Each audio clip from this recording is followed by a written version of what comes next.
वो बच्चे भी सो ये सुइयां वड भी लेंदियां ने वही है बच्चा चक्कर कितना प्यारा है। जोड़ा 7 बच्चे थे बाकी बांट दिए। अच्छा वंड देते हैं ना बाकी। मैं कहा OLX पे लगा के बेच देते हैं 10,000 का बिकेगा। चलो जेड़े कोई शहर दे बच्चे ने सदाए मजदूर वेखण वाले ये उन्हां लई जनाब ये एक फार्म है कि कैटल फार्म आखते ने डॉक्टर साहब इनू। हाँ जी जी जी अंग्रेजी ते कैटल फार्म और पता नहीं।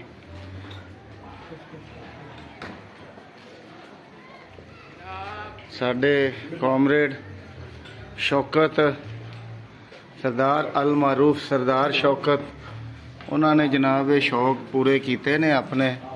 अगरचे शौक पूरे करना कोई आसान नहीं है इस मुआशरे च बहुत महंगा है बहुत महंगा हुंदा है अपनी मर्जी का पेशा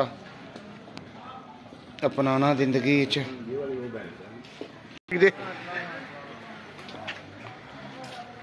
ਇਹ ਜਿਹੜਾ ਹੈ ਕੱਟਾ ਹੈ ਕੱਟੀ ਹੈ ਕਾਮਰੇਡ ਜੀ ਇਹ ਕਿੰਨੇ ਮਹੀਨਿਆਂ ਦੀ ਹੈ?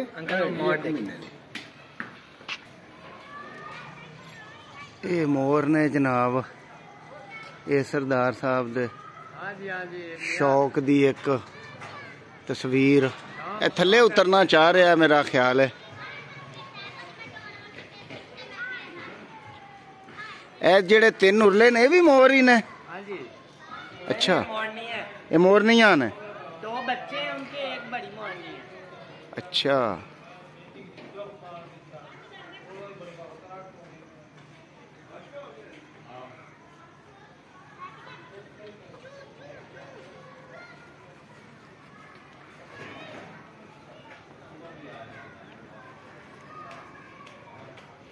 ए भाई इन्हां नूं भी टोरो ये नहीं पा जांदे इन्हां दा मूड नहीं है जे जान दा।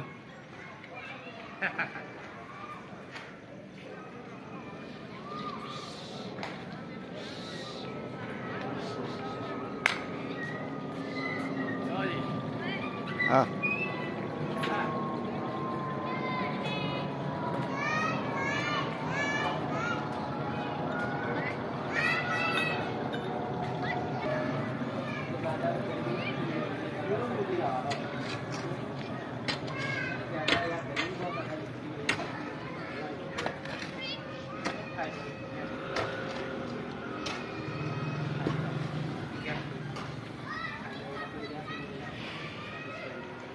ये नाल हस्पताल है जड़ा एक खैराती हस्पताल होएगा मतलब की ओनू आखदे हो तुसी ये ट्रस्ट बना के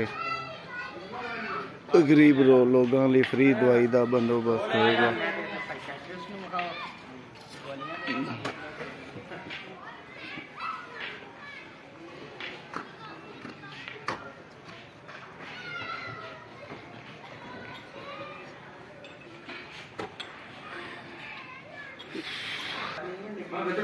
सरकारां जिहड़ियां ने उन्होंने सपोर्ट करदियां ने इस काम के सिलसिले च लेकिन पाकिस्तान च बदकिस्मती नाल किसानां ने ये जिन्ना नुकसान हुंदा है मझां दे खुदा न खास्ता मर जाण दी सूरत च बीमार होने की सूरत च और फिर जाहिर है 6 महीने 7 महीने दुध देने तो बाद फिर उन्हें ਉਹਦਾ ਦੁੱਧ बंद हो जाता है फिर ਉਹਨੂੰ इंजी पट्ठे कोलों पाने आ सारा खर्च करना होंदा है।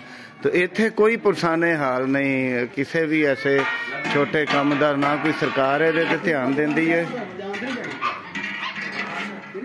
बस किसान ने खुद ही बर्दाश्त करना होंदा है इत्थे और उल्टा होंदा है कि जदों किसान कोलों दुध मल्टीनैशनल कंपनियां खरीद लैंदियां ने ते औने पौने दामों खरीदण तो बाद ਉਹਦੇ ਚੋਂ क्रीम वगैरह कढ़ के और उन्होंने पैक करके तो कई गुना ज़्यादा मुनाफा कमांदियां ने और उसदे मुकाबले किसानां दे दुध दे बारे टीवी तक इश्तहार चल रहे होंदे ने कि जी ये नाकस दुध दे हिफाज़ाने सेहत के उसूलों के खिलाफ है और एक तरह की किसानां दी किरदार कुशी की जाती है बजाय इसदे कि उन्होंने सपोर्ट किया जाए ਮਾਲੀ ਔਰ ਅਖਲਾਕੀ ਤੌਰ ਤੇ ਇੱਥੇ ਜਿਹੜਾ ਹੈ ਉਹ ਕਿਸਾਨ ਦੀ ਨਿੰਦਿਆ ਕੀਤੀ ਜਾਂਦੀ ਹੈ।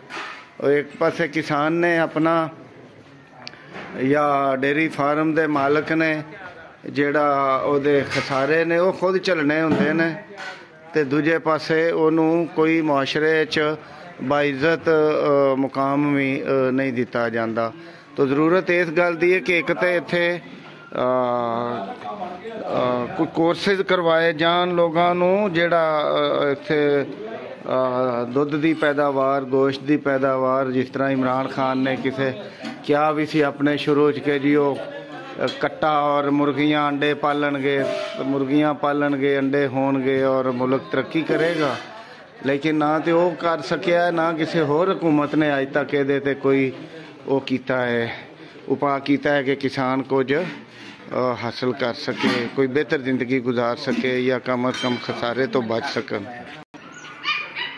ਤੋ ਸਦਾਈ ਮਜ਼ਦੂਰ ਵੇਖਣ ਵਾਲੇ ਦੋਸਤੋ, ਮੈਂ ਤੁਹਾਡੇ ਨਾਲ ਜਿਹੜਾ ਤਾਰਫ ਸਾਰਾ ਕਰਵਾਇਆ ਹੈ, ਮੋਰ ਤੁਹਾਨੂੰ ਵਿਖਾਇਆ, ਬਾਂਦਰ ਵਿਖਾਏ, ਮੱਝਾਂ ਵਿਖਾਈਆਂ, ਪੂਰਾ ਫਾਰਮ ਵਿਖਾਇਆ, ਤੇ ਹੁਣ ਮੈਂ ਤੁਹਾਡੀ ਉਸ ਪਰਸਨੈਲਿਟੀ ਨਾਲ ਗੱਲ ਕਰਵਾਉਣਾ ਚਾਹ ਰਿਹਾ ਕਿ ਜਿਹਨੇ ਪਿਛਲੇ ਕਮ ਅਜ਼ ਕਮ 14 ਸਾਲ ਤੋਂ ਇਹ ਖਸਾਰੇ ਦਾ ਕੰਮ ਕੀਤਾ। ਮੈਂ ਖੁਦ ਜਾਣਦਾ ਵਾਂ ਕਿ ਇਸ ਕੰਮ 'ਚੋਂ ਕੁਝ ਨਹੀਂ ਕਮਾਇਆ। ਮੈਨੂੰ ਪਤਾ ਕਿੰਨੇ ਪੈਸੇ ਇਹਦੇ 'ਚ ਸਾਡੀ ਭਰਜਾਈ ਦੀ ਟੀਚਿੰਗ ਦੀ ਕਮਾਈ ਦੇ ਵੀ ਸਰਫ ਹੋਏ ਨੇ, ਇਹਨਾਂ ਦੀ ਆਪਣੀ ਯੂਨੀਵਰਸਿਟੀ ਦੀ ਜੌਬ ਦੇ ਵੀ ਲੱਗੇ ਨੇ, ਪਰ ਸਿਰਫ ਇੱਕ ਮਕਸਦ ਮੇਰੇ ਜੋ ਸਾਹਮਣੇ, ਬਾਕੀ ਇਹਨਾਂ ਤੋਂ ਪੁੱਛਾਂਗੇ ਕਿ ਫੈਮਿਲੀ ਵਾਲੇ ਖਾਲਸ ਦੁੱਧ ਪੀ ਲੈਂਦੇ ਨੇ, ਮਹੱਲੇ ਵਾਲੇ ਖਾਲਸ ਦੁੱਧ ਪੀ ਲੈਂਦੇ ਨੇ, ਇਹ ਕਹਿੰਦੇ ਨੇ ਵੀ ਜੇ ਮੇਰੀ ਥੋੜੀ ਐਫਰਟ ਨਾਲ ਇੰਨੇ ਜੀਆਂ ਦਾ ਭਲਾ ਹੋ ਰਿਹਾ ਤੇ ਫਿਰ ਹੋਰ ਕੀ ਚਾਹੀਦਾ। ਇੱਕ ਸ਼ੌਕ ਹੈ ਜਿਹੜਾ ਜਨਾਬ ਪੂਰਾ ਕਰ ਰਹੇ ਨੇ, ਔਰ ਇਹ ਜ਼ਮਾਨੇ 'ਚ ਮੈਂ ਸਮਝਣਾ ਕਿ ਕਿਸੇ ਵੀ ਸ਼ੌਕ ਨੂੰ, ਕਿਸੇ ਜ਼ਮਾਨੇ 'ਚ ਵੀ ਸ਼ੌਕ ਦਾ ਮੁੱਲ ਸਿਆਣੇ ਆਂਦੇ ਸੀ ਕੋਈ ਨਹੀਂ ਹੁੰਦਾ, ਪਰ ਇਹ ਜ਼ਮਾਨੇ 'ਚ ਸ਼ੌਕ ਪੂਰੇ ਕਰਨੇ ਬਹੁਤ ਹੀ ਔਖੀ ਗੱਲ ਹੈ। ਤੋ ਇੱਕ ਐਸੇ ਵੇਲੇ 'ਚ ਵੀ ਸਰਮਾਇਆਦਾਰੀ ਨਿਜ਼ਾਮ ਜਿੱਥੇ ਲੋਕ ਹਰ ਸ਼ੈ ਨੂੰ ਡਬਲ ਤੋਂ ਫਿਰ ਡਬਲ ਵੇਖਣਾ ਚਾਹੁੰਦੇ ਨੇ, ਕੋਈ ਬੰਦਾ ਐਸਾ ਕੰਮ ਕਰ ਰਿਹਾ ਹੋਵੇ ਕਿ ਜਿਹੜਾ ਸਿਰਫ ਦੂਜਿਆਂ ਦਾ ਔਰ ਇੱਕ ਆਪਣੇ ਸ਼ੌਕ ਦਾ ਪਾਲਣ ਹੋਵੇ ਔਰ ਦੂਜਿਆਂ ਦਾ ਭਲਾ ਹੋ ਰਿਹਾ ਹੋਵੇ, ਤੇ ਮੈਂ ਸਮਝਦਾ ਵੱਡੀ ਗੱਲ ਹੈ। ਤੋ ਕਾਮਰੇਡ ਜੀ ਜ਼ਰਾ ਥੋੜਾ ਜਿਹਾ ਦੱਸੋ ਨਾ ਸਾਡੇ ਸੁਣਨ ਵਾਲਿਆਂ ਨੂੰ, ਕਿੰਨੀ ਦੇਰ ਤੋਂ ਤੁਸੀਂ ਕੰਮ ਕੀਤਾ ਹੈ ਤੇ ਅੱਜ ਤੱਕ ਇਹਦੇ ਚੋਂ ਕੀ ਖਟਿਆ ਲੱਭਿਆ? ਅਰਸਾ 15 ਸਾਲ ਤੋਂ ਜੀ ਮੈਂ ਮੱਝਾਂ ਤੇ ਗਾਵਾਂ ਦਾ ਧੰਦਾ ਕਰਨਾ ਪਿਆ ਵਾਂ। ਇਸ ਧੰਦੇ ਦੇ ਵਿੱਚ 100% ਖਾਲਸ ਦੁੱਧ ਤਕਸੀਮ ਕਰਨਾ ਪਿਆ ਵਾਂ, ਤੇ ਮੈਂ ਸਮਝਣਾ ਇਸ ਸਮਾਜ ਦੇ ਵਿੱਚ ਮੈਂ ਵੀ ਜਹਾਦ ਕਰ ਰਿਹਾ ਵਾਂ, ਲੋਕਾਂ ਨੂੰ ਖਾਲਸ ਦੁੱਧ ਦੇ ਕੇ ਜਿਹੜੇ 10, 20, 50 ਘਰਾਂ ਨੂੰ ਮੈਂ ਪਾਲ ਰਿਹਾ ਵਾਂ, ਉਹਨਾਂ ਨੂੰ ਰੇਟ ਵੀ ਮੁਨਾਸਬ ਦੇ ਰਿਹਾ ਵਾਂ ਤੇ ਦੁੱਧ ਵੀ ਖਾਲਸ ਦੇ ਰਿਹਾ ਵਾਂ। ਦੌਰ ਦੇ ਅੰਦਰ ਖਾਲਸ ਸ਼ੈ ਲੱਭਦੀ ਕੋਣੀ, ਜਹਾਦ ਸਮਝ ਕੇ ਮੈਂ ਇਸ ਕਾਰੋਬਾਰ ਨੂੰ ਕਰ ਰਿਹਾ ਵਾਂ, ਲੇਕਿਨ ਨੁਕਸਾਨਾਤ ਬਹੁਤ ਜ਼ਿਆਦਾ ਨੇ, ਫਵਾਇਦ ਘੱਟ ਨੇ। ਅੱਛਾ ਕਾਮਰੇਡ ਜੀ, ਕੋਈ ਨੁਕਸਾਨ ਦਾ ਦੱਸੋ ਨਾ, ਕੀ ਇਹਦੇ 'ਚ ਇੱਕ ਮੱਝ ਤੁਸੀਂ ਕਿੰਨੇ ਦੀ ਲੈ ਕੇ ਆ? ਮੱਝ ਕਾਮਰੇਡ ਜੀ ਨੁਕਸਾਨਾਤ ਦੀ ਇਹ ਵੇ ਕਿ ਜਿਹੜੀ ਜਿੰਨੀ ਕੁ ਮਹਿੰਗਾਈ ਅਖੀਰ ਕੀਤੀ ਖੜੀ ਹੈ, ਉਹਦੇ ਨਤੀਜੇ ਦੇ ਵਿੱਚ ਕੋਈ ਜਾਨਵਰਾਂ ਦਾ ਚਾਰੇ ਦਾ ਮਸਲਾ ਹੈ, ਆਪਣਾ ਬੰਦੇ ਦਾ ਮਸਲਾ ਹੈ, ਹਰ ਸ਼ੈ ਸਮਾਨ ਨੂੰ ਹੱਥ ਲਾਈ ਖੜੀ ਹੈ। ਉਹਦੇ ਨਤੀਜੇ ਦੇ ਵਿੱਚ ਇਹਨਾਂ ਨੂੰ ਅੱਜ ਖੁਰਾਕ ਦੀ ਕੁਆਂਟਿਟੀ ਜਿਹੜੀ ਹੈ ਉਹ ਜ਼ਿਆਦਾ ਖਿਲਾਣੀ ਪੈਂਦੀ ਹੈ, ਤੇ ਉਹਦੇ ਦੁੱਧ ਦੀ ਜਿਹੜੀ ਮਿਕਦਾਰ ਉਹ ਥੋੜ੍ਹੀ ਹੈ।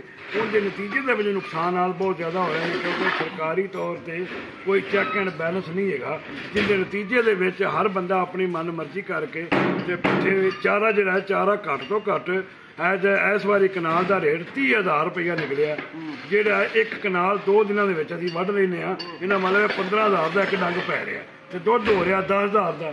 15,000 ਦੇ ਪੱਠੇ ਪਾਣੇ ਆ, ਮੁਲਾਜ਼ਮ ਦੀ ਤਨਖਾਹ ਹੈ, ਬੱਚਾ ਰੱਖਿਆ ਹੈ, ਨਾਲ ਬਾਕੀ ਅਖਰਾਜਾਤ ਨੇ, ਲਵਾਜ਼ ਮਾਲ ਪੂਰੇ ਕਰੀਏ ਤੇ ਨੁਕਸਾਨ ਦੇ ਵਿੱਚ ਹੀ ਜਾ ਰਹੇ ਹਾਂ। ਅਗਰ ਲੋਕਾਂ ਤਰ੍ਹਾਂ ਇਹਦੇ 'ਚ ਪਾਣੀ ਵਾਲੀ ਮਿਲਾਵਟ ਕਰਕੇ ਅਸੀਂ ਸਿਲਸਿਲਾ ਸ਼ੁਰੂ ਕਰ ਲਈਏ ਤੇ ਫਿਰ ਮੁਮਕਿਨ ਹੈ ਅਸੀਂ ਬੈਲੈਂਸ 'ਤੇ ਆ ਜਾਈਏ, ਜਿਹੜਾ ਅਸੀਂ ਕਿ ਗੁਨਾਹ ਸਮਝਦੇ ਹਾਂ, ਨਹੀਂ ਕਰਦੇ ਕਿ ਕਿਸੇ ਇਨਸਾਨ ਦੇ ਅੰਦਰ ਦੁੱਧ ਘੁੱਟ ਜਾਣਾ ਤੇ ਉਹ ਖਾ ਲਿਆ ਜਾਵੇ। ਬਹੁਤ ਸ਼ੁਕਰੀਆ ਕਾਮਰੇਡ ਜੀ, ਥੈਂਕ ਯੂ। ਮੈਂ ਜਿਵੇਂ ਦੱਸਿਆ ਸ਼ੁਰੂ 'ਚ ਵੀ ਕਿ ਦੁਨੀਆ 'ਚ ਜਿਹੜੇ ਮੁਹੱਜ਼ਬ ਮੁਲਕ ਨੇ ਉਹ ਤੇ ਆਪਣੇ ਕਿਸਾਨਾਂ ਨੂੰ ਸਪੋਰਟ ਕਰਦੇ ਨੇ ਮੁਆਸ਼ੀ ਤੌਰ ਤੇ। ਬਾਜ਼ ਮਮਾਲਕ ਐਸੇ ਨੇ ਕਿ ਜਿਨ੍ਹਾਂ 'ਚ ਅਗਰ 10 ਲੀਟਰ ਦੁੱਧ ਕੋਈ ਕਿਸਾਨ ਪੈਦਾ ਕਰਦਾ ਤੇ 10 ਲੀਟਰ ਦਾ ਉਹਨਾਂ ਨੂੰ ਗੌਰਮੈਂਟ ਰੇਟ ਦਿੰਦੀ, ਔਰ ਦੁੱਧ ਉਹ ਆਪਣਾ ਉਹਨੂੰ ਇਮਦਾਦੀ ਕੀਮਤ ਦੇ ਨਾਂ ਤੇ ਉਹਨਾਂ ਨੂੰ ਗੌਰਮੈਂਟ ਦਿੰਦੀ ਹੈ, ਸਪੋਰਟ ਕਰਦੀ ਹੈ। ਬਹਰਹਾਲ ਪਾਕਿਸਤਾਨ ਤੇ ਅਜੇ ਇਹੋ ਜਿਹੀਆਂ ਗੱਲਾਂ ਤੋਂ ਦੂਰ ਹੈ। ਅਜੇ ਤੇ ਸਾਡੇ ਹੁਕਮਰਾਨਾਂ ਨੂੰ ਖਜ਼ਾਨੇ ਭਰਨ ਦੀ ਯਾਨੀ ਆਪਣੇ ਖਜ਼ਾਨੇ ਭਰਨ ਦੀ ਪਈ ਹੋਈ ਹੈ। ਕੱਲ ਹੀ ਅਸੀਂ ਵੇਖਿਆ ਬਿਜਲੀ 7.25 ਰੁਪਏ ਫੀ ਯੂਨਿਟ ਪਿੱਛੇ ਮਹਿੰਗੀ ਹੋਈ ਹੈ। ਪੈਟਰੋਲ ਮਹਿੰਗਾ ਹੁੰਦਾ ਹੈ ਤੇ ਜ਼ਾਹਿਰ ਹੈ ਚਾਰਾ ਔਰ ਦੀਗਰ ਅਸ਼ਿਆ ਜਿਹੜੀਆਂ ਨੇ ਉਹ ਮਹਿੰਗੀਆਂ ਹੋ ਜਾਂਦੀਆਂ ਨੇ। ਤੇ ਮੇਰਾ ਖਿਆਲ ਇੱਕ ਮੱਝ ਦਾ ਰੇਟ ਹੈ ਇਸ ਵੇਲੇ ਤੁਸੀਂ 6 ਤੋਂ 7 ਲੱਖ ਰੁਪਏ ਦੀ ਕਾਮਰੇਟ ਦੀ ਮੱਝ ਇੱਕ ਲੱਭ ਰਹੀ ਹੈ। 6-7 ਲੱਖ ਰੁਪਏ ਦਾ ਇੱਕ ਜਾਨਵਰ ਹੈ ਬਹੁਤ ਤੇ ਬਹੁਤ ਮਹਿੰਗਾਈ ਹੈ। ਜ਼ਾਹਿਰ ਹੈ ਇਹ ਅਗਰ ਇਹ ਸਰਮਾਇਆਦਾਰਾਂ ਵਾਂਗ ਹੋਣ सोसाइटियां खत्म बन रही हैं ਹਾਂ ਸੁਸਾਇਟੀਆਂ ਦੇ ਬਣਨ ਨਾਲ ਜ਼ਰਈ ਰਕਬਾ ਜਿਹੜਾ ਹੈ ਉਹ ਮੁੱਕ ਗਿਆ ਹੈ ਸ਼ਹਿਰਾਂ ਦੇ ਕਰੀਬ। ਉਹਦੀ ਵਜ੍ਹਾ ਤੋਂ ਚਾਰਾ ਜਿਹੜਾ ਉਹ ਦੂਰ ਤੋਂ ਆਉਂਦਾ ਹੈ ਔਰ ਮਹਿੰਗਾ ਹੋ ਜਾਂਦਾ ਹੈ, ਜਿਹਦੀ ਵਜ੍ਹਾ ਤੋਂ ਲਾਹੌਰ ਦੇ ਅੰਦਰ ਜਿਹੜਾ ਖਾਲਸ ਦੁੱਧ ਹੈ ਉਹ ਇੱਕ ਉਹ ਵੀ ਵਜ੍ਹਾ ਹੈ ਕਿ ਮਹਿੰਗਾ ਹੈ ਔਰ ਮੁਸ਼ਕਿਲ ਹੁੰਦਾ ਜਾ ਰਿਹਾ। ਬਹਰਹਾਲ ਸਰਦਾਰ ਸਾਹਿਬ ਤੁਹਾਨੂੰ ਸਲਾਮ ਪੇਸ਼ ਕਰਦੇ ਹਾਂ। ਅਗਰ ਜੇ ਮੈਂ ਸਮਝਣਾ ਵਾਂ ਕਿ ਜਿਹੜਾ ਇਨਸਾਨਾਂ ਦੀ ਖਿਦਮਤ ਹੈ ਇਹਨੂੰ ਅਗਰ ਇਨਕਲਾਬੀ ਰੰਗ ਦਿੱਤਾ ਜਾਏ ਤਾਂ ਜ਼ਿਆਦਾ ਖੂਬਸੂਰਤ ਹੈ ਮੇਰੀ ਨਜ਼ਰ 'ਚ। ਲੇਕਿਨ ਕਿਸੇ ਇਨਸਾਨ ਦੇ ਕੰਮ ਆਉਣਾ ਇਹ ਵੀ ਇੱਕ ਆਪਣੀ ਜਗ੍ਹਾ ਤੇ ਇਨਕਲਾਬੀ ਕੰਮ ਹੁੰਦਾ ਹੈ। ਕਿਸੇ ਨੂੰ ਖਾਲਸ ਦੁੱਧ ਦੇ ਦੇਣਾ, ਕਿਸੇ ਨੂੰ ਰਸਤੇ ਪਾ ਦੇਣਾ, ਕਿਸੇ ਦੇ ਨਾਲ ਜ਼ਿਆਦਤੀ ਨਾ ਹੋਣ ਦੇਣਾ। तो तुसी जेड़ा काम कर रहे हो अपनी जगह ते सलामत रहो। बस इस अपील दे नाल कि बाबे ईदी वांगू लोगों की भलाई करते करते थोड़ा जिहा इनकलाबी काम का भी ख्याल रखिए, वरना हुक्मरान खा गए लुट गए। Thank you doctor.